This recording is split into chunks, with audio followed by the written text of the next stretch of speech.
आज की इस क्लास में मैं आपको प्रशिक्षण तकनीकी के बारे में बताने वाला हूँ कि छात्र को किस तरीके से प्रशिक्षित किया जाए कि वह एक अच्छा आशुलिपिक बन सके, आशुलेखक बन सके।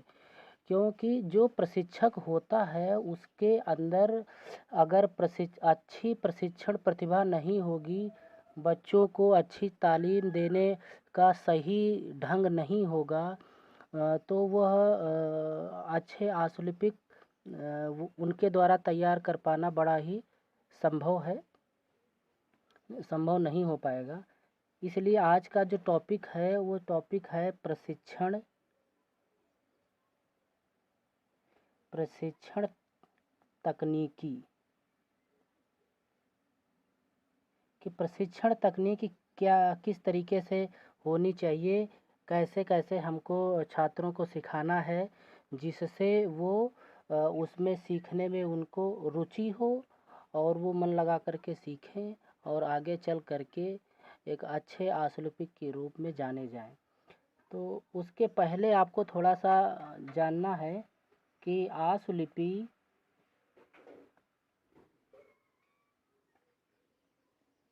पूर्णतः भाषा विज्ञान का विषय है।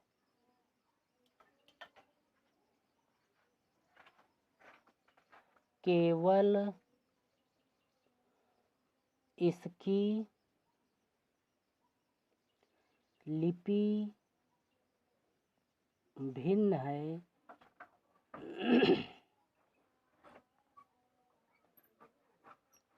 यह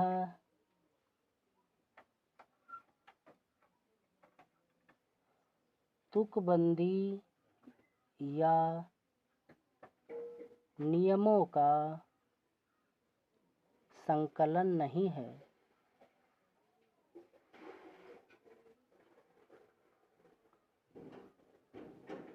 वरन एक व्यावहारिक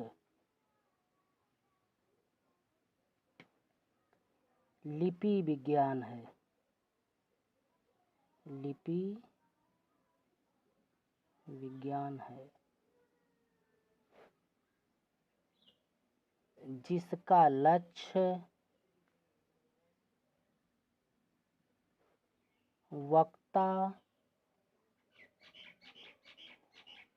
के भाषण को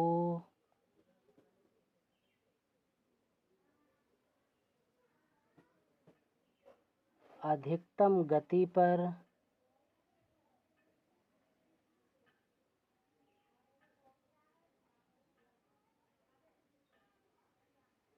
लिपिबद्ध कर उसका सही प्रतिलेखन करना है। सही प्रतिलेखन करना है। तो ये जो हमने कुछ लाइनें जो आपके सामने लिखी हैं, इनसे आपको समझ में आ रहा होगा कि जो आशुलिपि है आखिर में वह एक भाषा विज्ञान का विषय है। क्योंकि भाषा के साथ साथ इसमें नियम भी होते हैं, शर्तें भी होती हैं, उनको हमें फॉलो करना पड़ता है। तो यह एक भाषा विज्ञान है और केवल इसकी लिपि भिन्न है। लिपि का मतलब लिखने का तरीका जो है वो थोड़ा सा अलग है। यह कोई तुकबंदी और नियमों का संकलन ही नहीं है, यह इसमें व्यवहारिकता भी है। यह एक व्यवहारिक लिपि विज्ञान है क्योंकि यह लोगों के द्वारा अच्छी तरीके से समझी जाती है और उसको अपनाया भी जाता है। आशुलिपि का जो मेन उद्देश्य है वो सभी को पता है कि इसका जो लक्ष्य है वो है कि जो भी वक्ता कोई भी भाषण देता है उसको अधिक गति पर जितनी गति से वक्ता बोलता है उसके साथ साथ लिखना और लिख करके उसको सही भाषा में, जिस भाषा में वक्ता बोल रहा है उसी भाषा में उसका प्रतिलेखन करना ही इसका मुख्य लक्ष्य है। तो अगर प्रशिक्षण तकनीक आपकी उचित नहीं है, सही नहीं है, तो आप इस लक्ष्य को प्राप्त नहीं कर पाएंगे, क्योंकि इसके लिए आपके पास में एक अच्छा योग्य एवं कुशल ट्रेनर होना बहुत ज़रूरी है। इसके साथ साथ आशुलिपि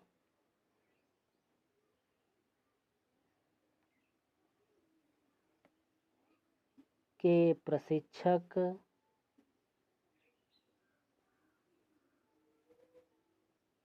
की योग्यता पर ही उसके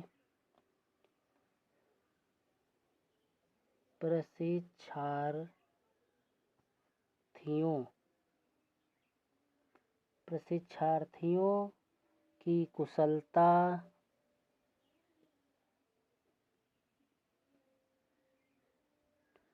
निर्भर करती है और प्रशिक्षक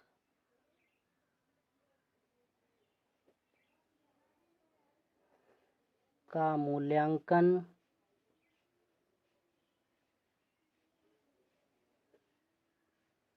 भी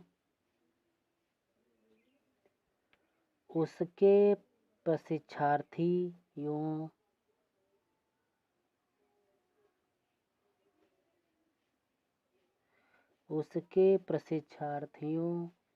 की योग्यता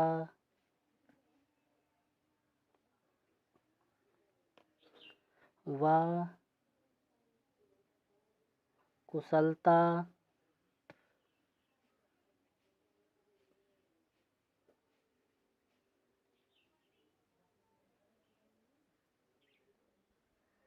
से किया जाता है।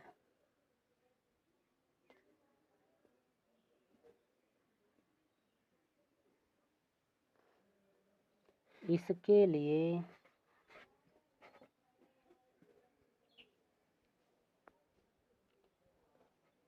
प्रशिक्षक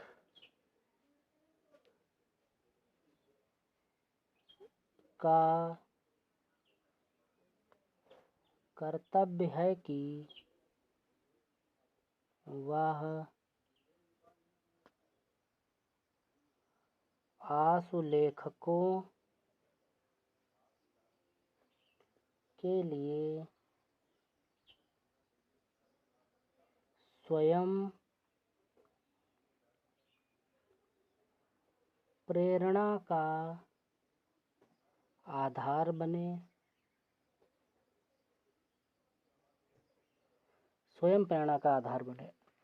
कहने का मतलब ये है कि यदि ट्रेनर आपका सही है और वह स्वयं दक्ष है लोगों को सिखाने में, वो स्वयं कुशल है, वो स्वयं योग्य है, अगर उसके अंदर स्वयं योग्यता नहीं होगी तो वह प्रशिक्षार्थियों को प्रशिक्षित नहीं कर पाएगा।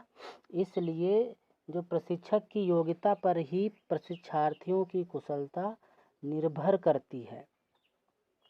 अर्थात प्रशिक्षक योग्य होना चाहिए और प्रशिक्षक का मूल्यांकन भी प्रशिक्षार्थियों की योग्यता व कुशलता से किया जाता है।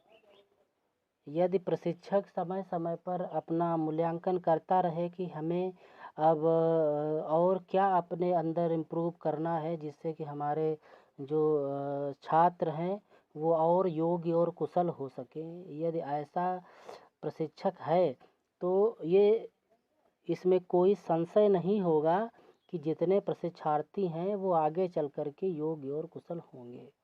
इसके लिए प्रशिक्षक का यह मुख्य कर्तव्य एवं दायित्व भी बनता है कि वह आशुलेखकों के लिए स्वयं प्रेरणा का आधार बने, कि स्वयं अपने अंदर इतना ज़्यादा ज्ञान अर्जित करना चाहिए जिससे छात्रों को कोई भी ऐसी कमी का आभास ना हो, जिससे कि छात्रों को लगे कि नहीं, हमारा जो प्रशिक्षक है वही योग्य नहीं है तो हम कैसे हो सकते हैं।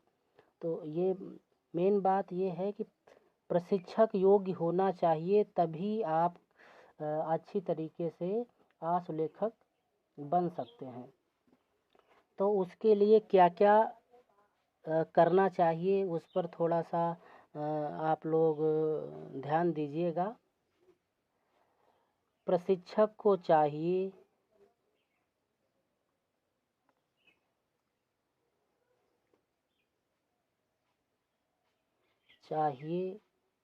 कि वह एक आदर्श निर्देशक के रूप में कार्य करे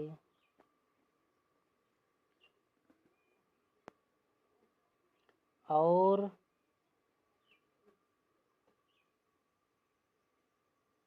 अधिक प्रभावशाली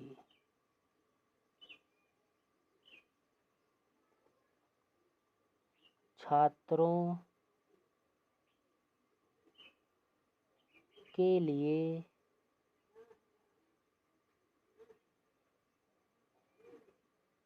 ये प्रेरणा स्रोत बने। उसके बाद में प्रशिक्षक को क्या करना चाहिए? प्रशिक्षक को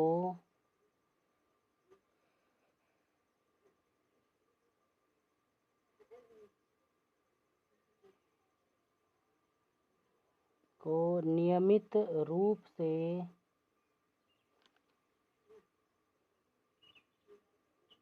कक्षा में आना चाहिए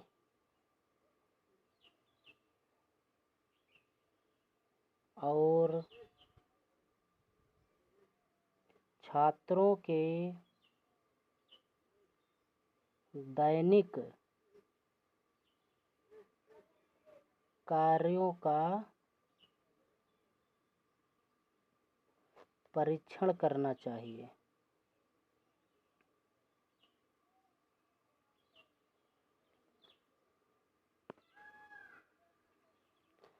उसके बाद में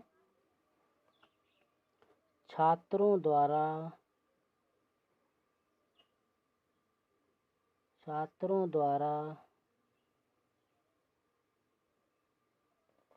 की गई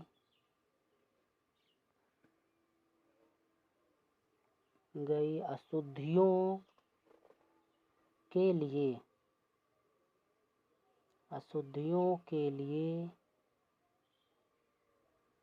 उन्हें डांटे नहीं, वरन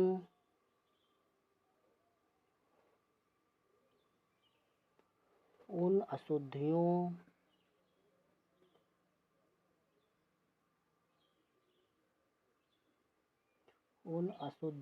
को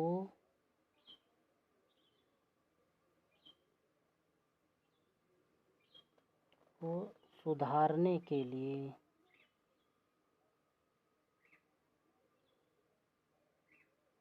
लिए प्रेरित करें। ये 3 बातें हमने आपको बताई, तो आशा करता हूँ कि ये आपको समझ में आई होंगी। हम एक बार फिर से आपको दोहरा देते हैं। कहने का मतलब ये है कि मेन भूमिका जो इसमें होती है प्रशिक्षण में, वो प्रशिक्षक की होती है। तो प्रशिक्षक क्योंकि वो योग्य एवं कुशल होता है, उसको पता है कि छात्रों को किस तरीके से हमें आशुलिपिक का ज्ञान कराना है। क्योंकि छात्र तो सिर्फ सीखना होता है, लेकिन उन्हें सीखने की टेक्निक के बारे में कुछ भी ज्ञात नहीं होता है। तो ऐसी परिस्थिति में सारा का सारा जो दायित्व बनता है वह प्रशिक्षक का ही बनता है। तो प्रशिक्षक को चाहिए कि वह आदर्श निर्देशक के रूप में कार्य करे। उसका जो है उसका डायरेक्शन जो है वो सबसे अच्छा डायरेक्शन होना चाहिए। सबको डायरेक्शन देनी चाहिए।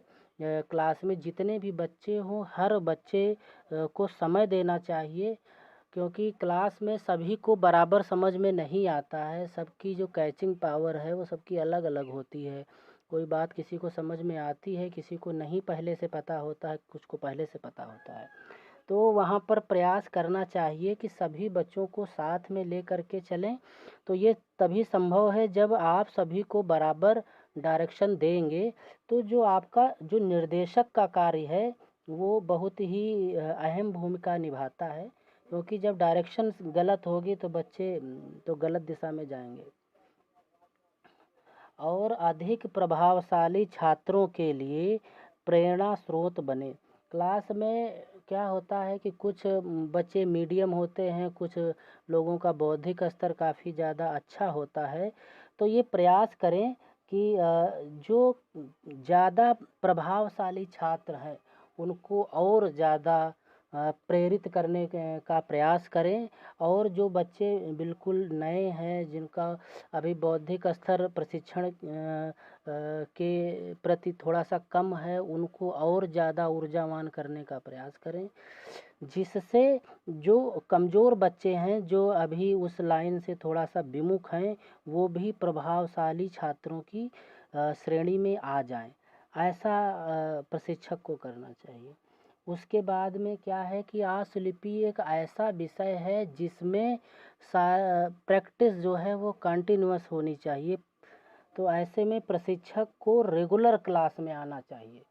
अगर वो पढ़ाता है तो जो भी टर्न है उसका उस टर्न को और निर्धारित समय पर उस क्लास में जाना है, और जो आपने वर्क दिया था घर से कंप्लीट करके लाने के लिए वो वर्क कंप्लीट होना चाहिए, और उसकी विधिवत तरीके से उसका परीक्षण करना चाहिए। बस यही नहीं कि जा कर के पूछ लिया कि बच्चे सभी लोग काम करके लाए हैं कि नहीं लाए हैं। सबने कह दिया हाँ, 2-3 बोले नहीं, और फिर भी कुछ ध्यान नहीं दिया। तो ऐसा बिल्कुल भी नहीं करना है।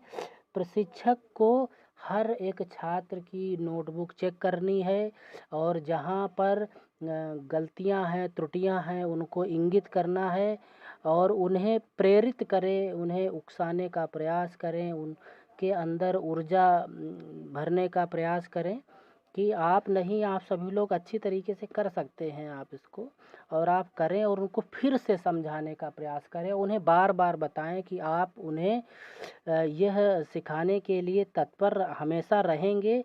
अगर किसी को कितनी बार भी समझ में ना आए तो वह बिल्कुल भी कभी भी पीछे नहीं हटेंगे।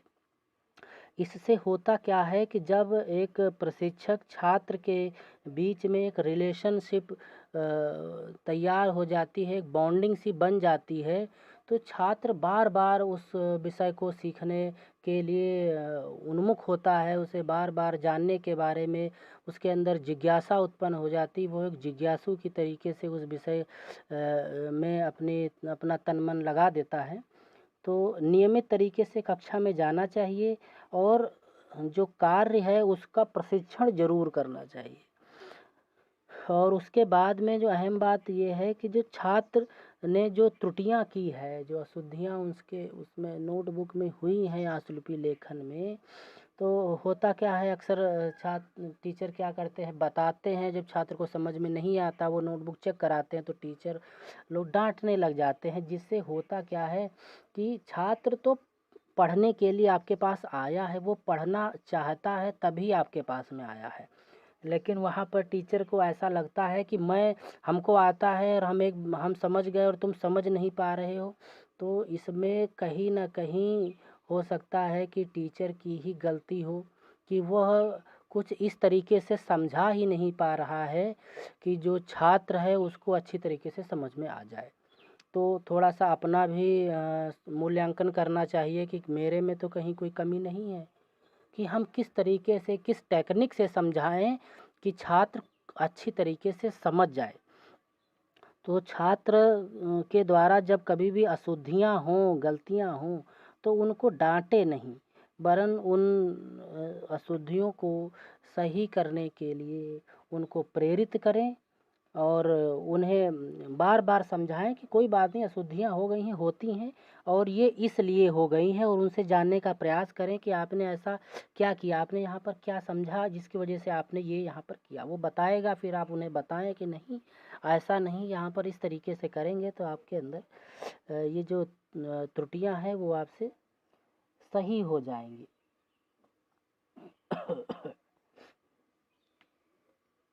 और उसके बाद में यदि छात्र कक्षा में आशुलेख पढ़ने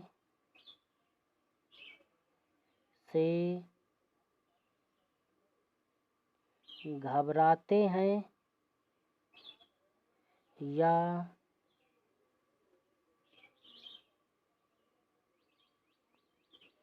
शर्माते हैं, तो उन्हें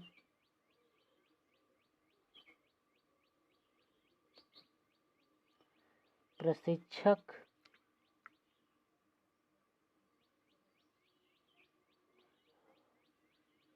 प्रताड़ित ना करें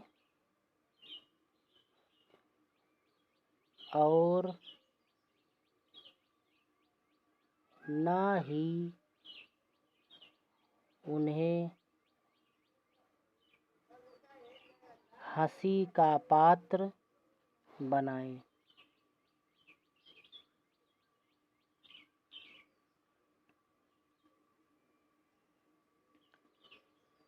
नेक्स्ट,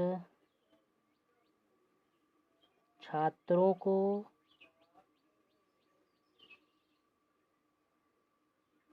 आलोचनाओं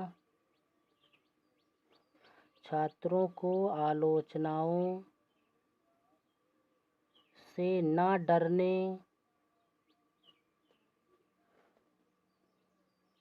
का और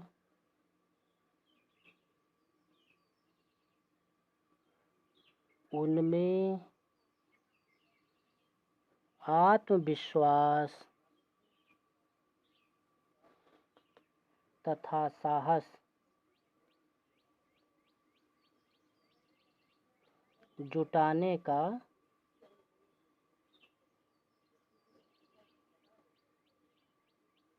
प्रयास करें।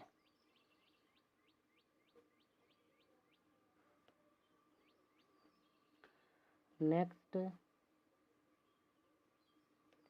प्रशिक्षक को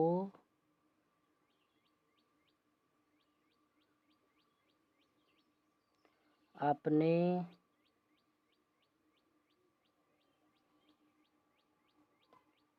व्यवसाय के प्रति सच्ची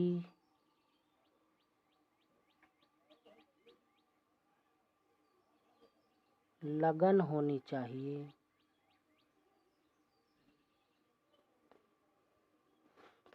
जिससे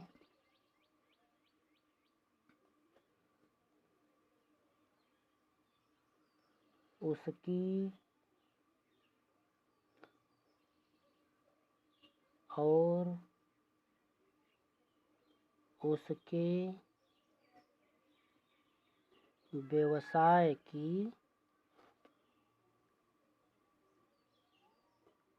प्रतिष्ठा बढ़े। अब फिर से ये यहाँ से हम आपको समझाने का प्रयास करते हैं। बहुत से छात्र ऐसे होते हैं, जब प्रशिक्षक के द्वारा आशुलिपि क्लास में डिक्टेट की जाती है, बोली जाती है, तो छात्र लिखते हैं और कुछ लोगों से छूट भी जाता है लिखते समय, क्योंकि इसमें गति होती है। तो बहुत से छात्र ऐसे होते हैं कि वो जब उनसे कहा जाता है कि आप बारी बारी से खड़े होकर के जो हमारे द्वारा डिक्टेट किया गया है आप उसको पढ़ें, तो छात्र घबराने लगते हैं, क्योंकि अब उसमें एक नई भाषा उनके लिए होती है और नई लिपि होने की वजह से अब पहले से वो हिंदी पढ़ के आए हैं, इंग्लिश पढ़ के आए हैं, मैथमेटिक्स आदि सभी विषय पढ़े हुए होते हैं, लेकिन यह विषय उनके लिए नया होता है और यह सांकेतिक भाषा में लिखा रहता है। तो प्रारंभिक स्तर पर जब वो बिगिनर होते हैं, सीखते हैं कुछ, तो अब उन्हें यहाँ पर इन लाइनों में कुछ समझ में नहीं आता, तो कभी पा को टा पढ़ते हैं, टा को ला पढ़ देते हैं, तो उन्हें घबराहट सी महसूस होती है और बहुत लोगों को शर्म भी फील होती है कि हमारा छूट भी गया है, अगर हम खड़े होंगे तो हम पढ़ नहीं पाएंगे। तो ऐसे में उनके अंदर एक आत्मबल सा जो है वो कम पड़ने लग जाता है। तो ऐसे में प्रशिक्षक को करना चाहिए कि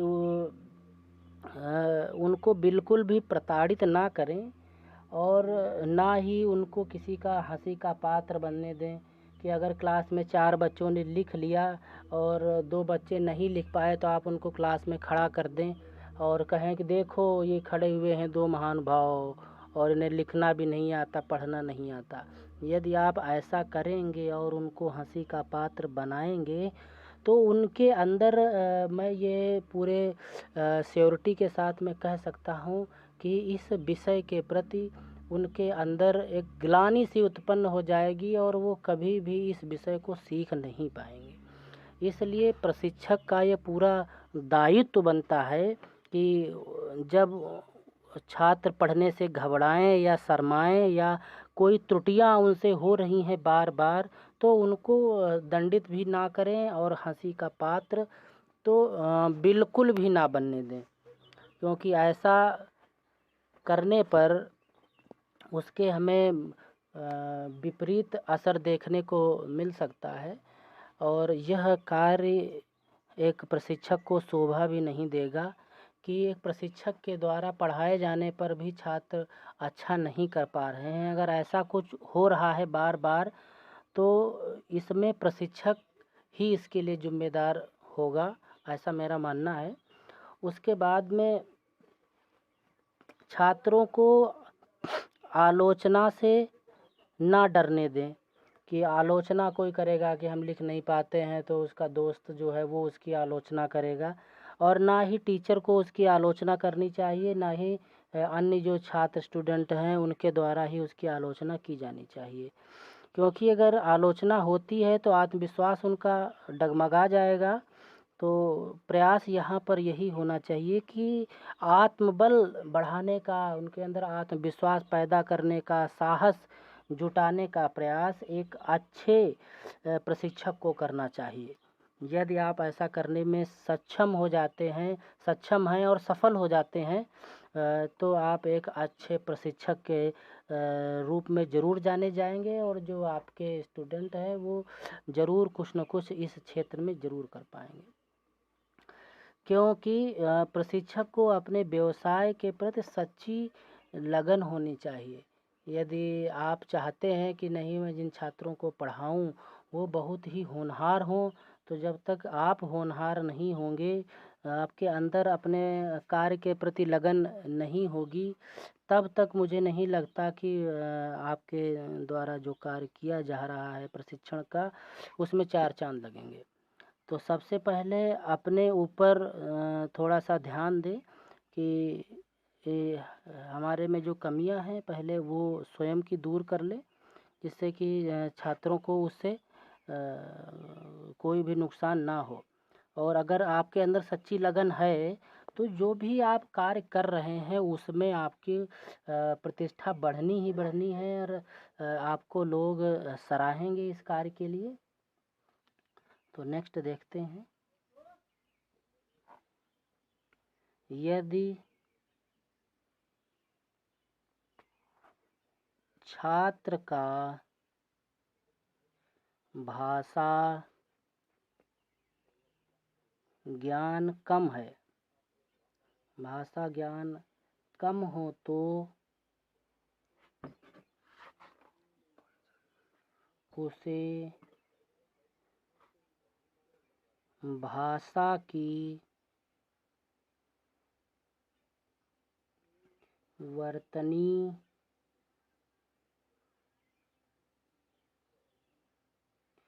व्याकरण आदि का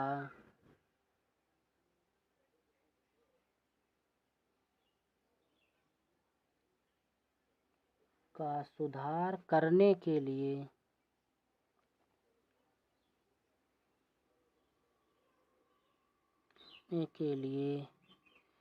प्रेरित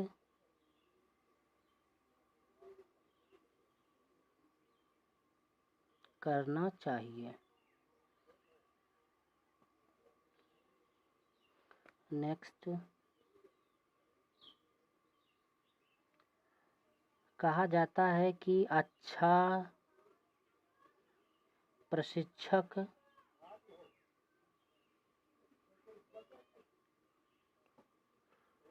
वही है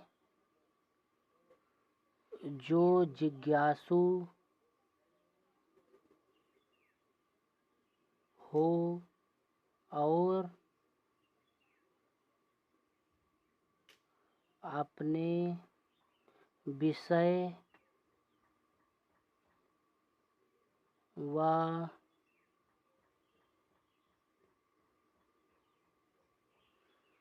व्यवसाय में होने वाली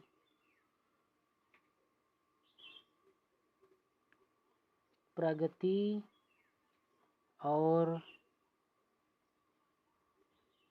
उपलब्ध साहित्य का लाभ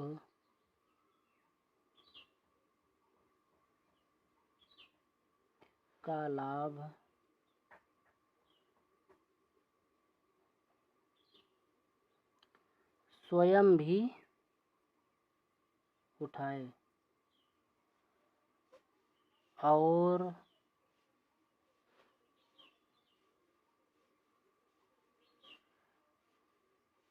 इसके लिए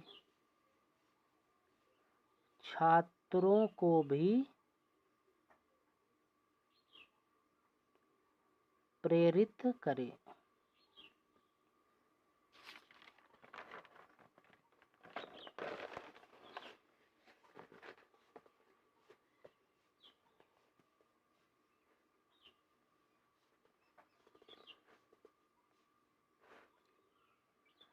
ऐसा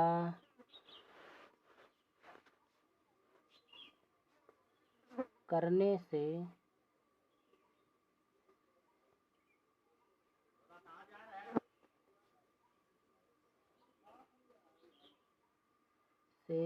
विषय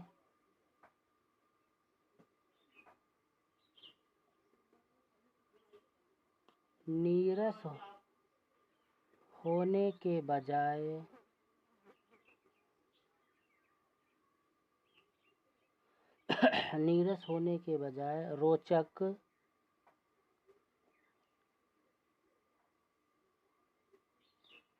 रोचक बनता है और छात्र नई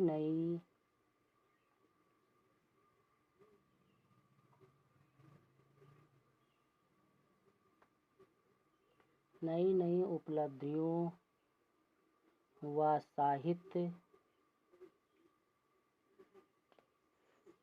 से प्रेरित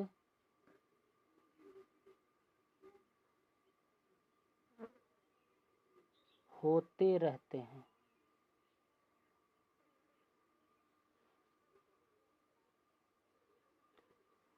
नेक्स्ट, आशुलेखन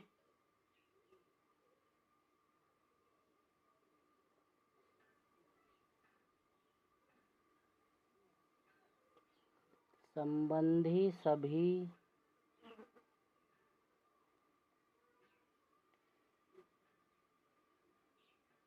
तकनीकों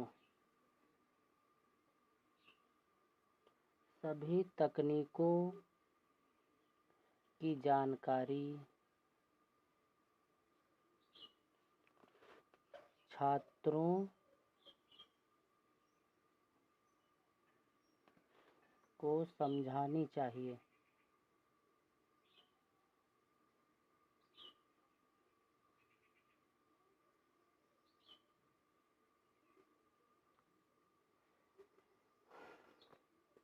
नेक्स्ट, नियमित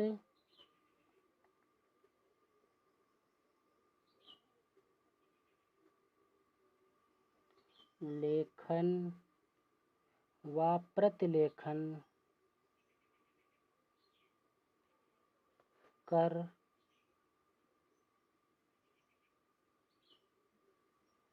उसकी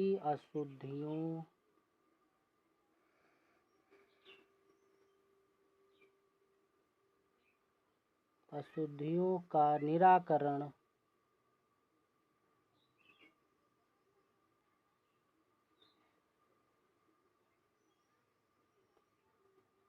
करने से शीघ्र सफलता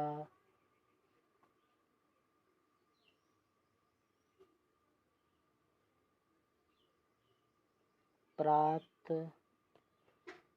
की जा सकती है।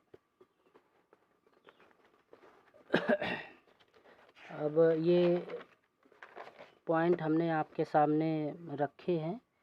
अब एक बार फिर से हम आपको इसको रिवाइज कराते हैं, जिससे आपके मस्तिष्क में ये सभी जो पॉइंट हमने आपके सामने स्पष्ट किए वो सभी आपको विधिवत समझ में आ जाएंगे।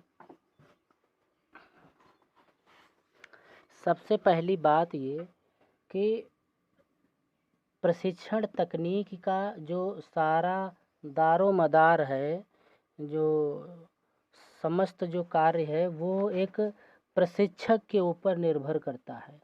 तो प्रशिक्षक आपका कुशल होना चाहिए, योग्य होना चाहिए, तभी आप एक अच्छे आशुलिपिक तैयार कर सकते हैं। मेन बात है ये। अब उसके बाद में आप जब अच्छा प्रशिक्षक आपके पास में है तो वो प्रशिक्षक को करना क्या होगा, अगर वो तरीके उसे पता नहीं है और तब भी वो अपने कार्य में कारगर नहीं हो पाएगा।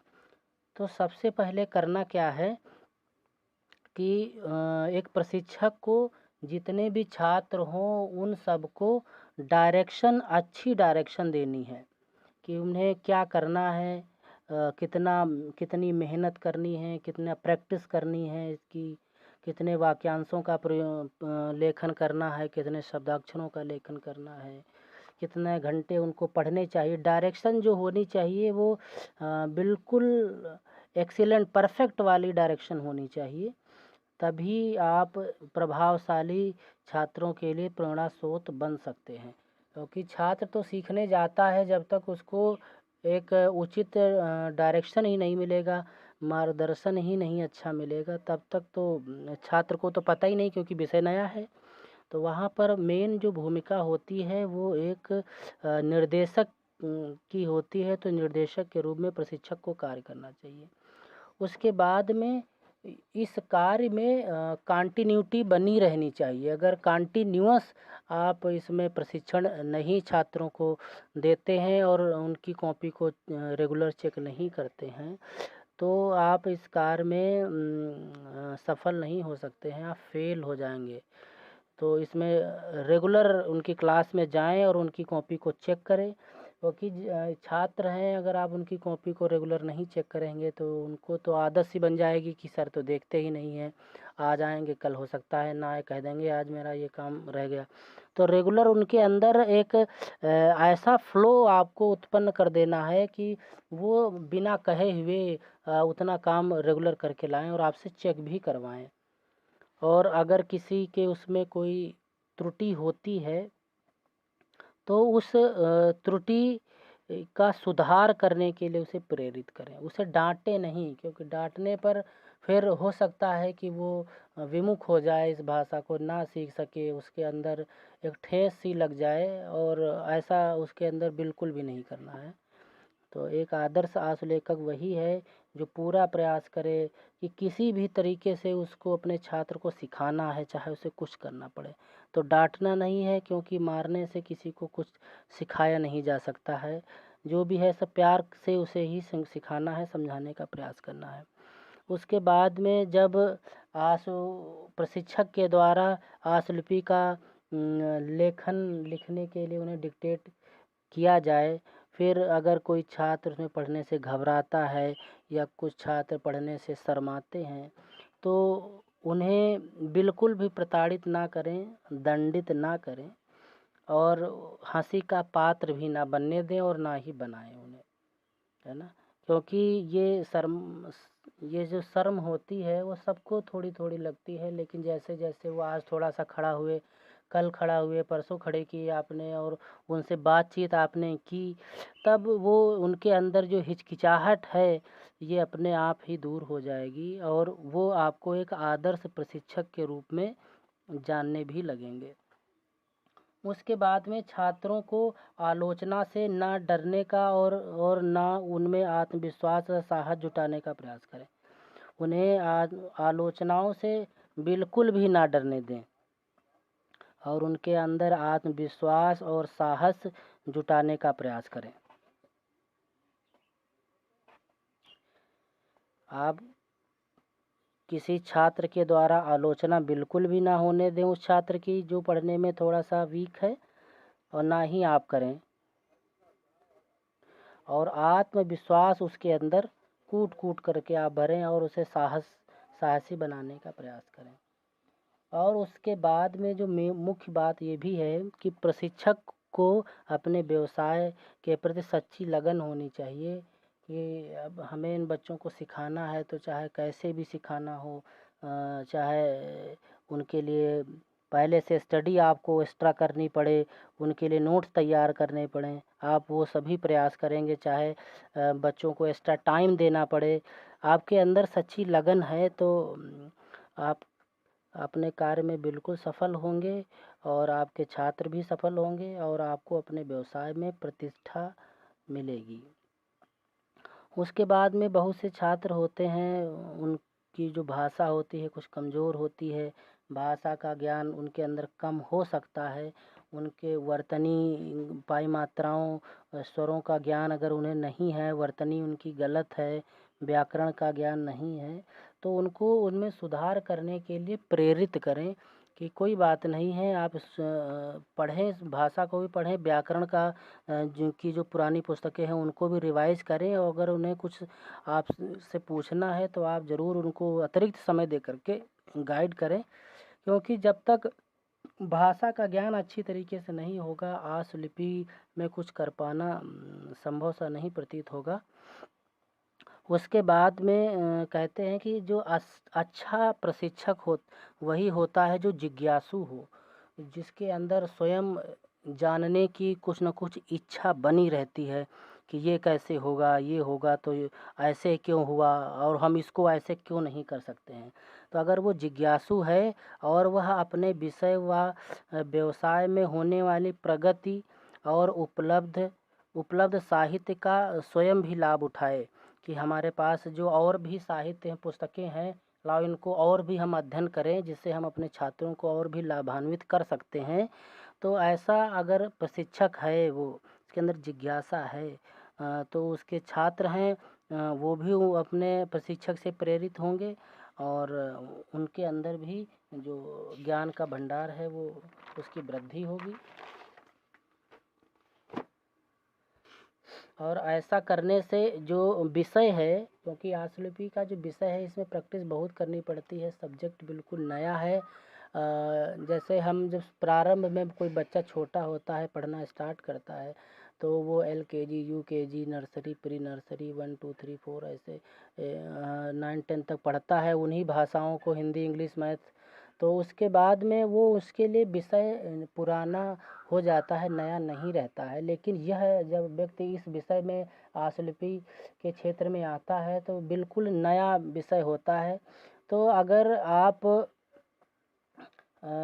जिज्ञासु हैं तो ऐसा अगर आप करेंगे तो जो ये विषय है, आप हर विषय के बारे में अपने छात्रों को थोड़ा थोड़ा भी बताते रहेंगे, तो जो ये विषय की जो नीरसता है वो बिल्कुल ख़त्म हो जाएगी और बच्चों को रुचि इसमें उत्पन्न होगी कि हाँ अभी सर आएंगे और वो एक नई बात हमको बताएंगे जिससे हमारे ज्ञान में वृद्धि होगी।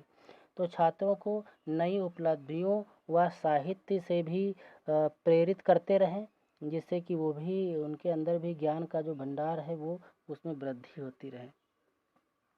और आशुलेखन संबंधी जितनी भी तकनीकी हैं उन टेक्निक्स की जानकारी छात्रों को समझानी चाहिए कि किसी भी शब्द को कितने तरीके से लिख सकते हैं, कैसे शॉर्ट में लिख सकते हैं, समय आने पर इसको और छोटा कैसे किया जा सकता है, या बिना इसको लिखे हुए कैसे पढ़ा जा सकता है। जो टेक्निक्स हैं वो इसमें सभी जानकारियाँ उनको होनी चाहिए। बिना स्वर लगाए हुए कैसे पढ़ा जाएगा, ये सभी जितनी भी तकनीकी है उस तकनीकी से अवगत कराना चाहिए। उसके बाद में नियमित लेखन व प्रतिलेखन कर उसकी अशुद्धि का निराकरण करने से शीघ्र सफलता प्राप्त की जा सकती है। अगर छात्र के अंदर आपने एक ऐसी आदत पैदा कर दी कि वो रेगुलर डिक्टेशन लेता है आशुलिपि की, और उसके बाद में वो टंकण पर या फिर कंप्यूटर पर उसका ट्रांसक्रिप्शन करता है और अपने प्रशिक्षक से चेक करवाता है अपनी अशुद्धियों को, और उन अशुद्धियों का जो है वो समय से निराकरण कभी करवाता है, तो वह व्यक्ति, वह छात्र बहुत कम समय में आप अपने इस लक्ष्य को प्राप्त कर लेगा। क्योंकि जब तक किसी छात्र में नियमित लेखन और प्रतिलेखन की कला के प्रति जिज्ञासा नहीं उत्पन्न होगी, वो छात्र बिल्कुल भी आशुलिपि का लेखन करने में सक्षम नहीं हो पाएगा। तो ये सबसे बड़ा प्रयास करना चाहिए प्रशिक्षक को कि वो सभी छात्रों के अंदर एक ऐसी प्रतिभा पैदा करें जिससे नियमित लेखन हो और वो उसका प्रतिलेखन किया जाए, और छात्र को इतना प्रशिक्षक को ये प्रयास करना चाहिए कि सभी की कॉपी को चेक करके नियमित, और जो उनकी अशुद्धियाँ हैं उन अशुद्धियों का निराकरण, कि ये नहीं आपने गलत लिखा, इसको ऐसे भी लिखेंगे तो और शीघ्रता से आप इसको कर पाएंगे, और उनको मोटिवेट करते रहें कि आप लोग बहुत अच्छा कर रहे हैं। और तब एक समय ऐसा आएगा कि वो जितने भी छात्र होंगे वो सभी योग्य आशुलिपिक बन जाएंगे और आपका भी नाम उसमें रोशन करेंगे। तो आशा करता हूँ कि प्रशिक्षण की जो तकनीकी है इसमें जिन पहलुओं पर विशेष तौर से ध्यान देना है वो सभी आप लोग देंगे, और ये थ्योरी के हिसाब से भी, थ्योरी की दृष्टि से भी एक इम्पोर्टेंट टॉपिक था। तो इसको अच्छी तरीके से आप सभी लोग एक दो बार रिवाइज़ करेंगे तो आपको समझ में आ जाएगा। तो आशा करता हूँ कि ये आपको समझ में आया होगा। अब फिर मिलते हैं आपसे नेक्स्ट क्लास में।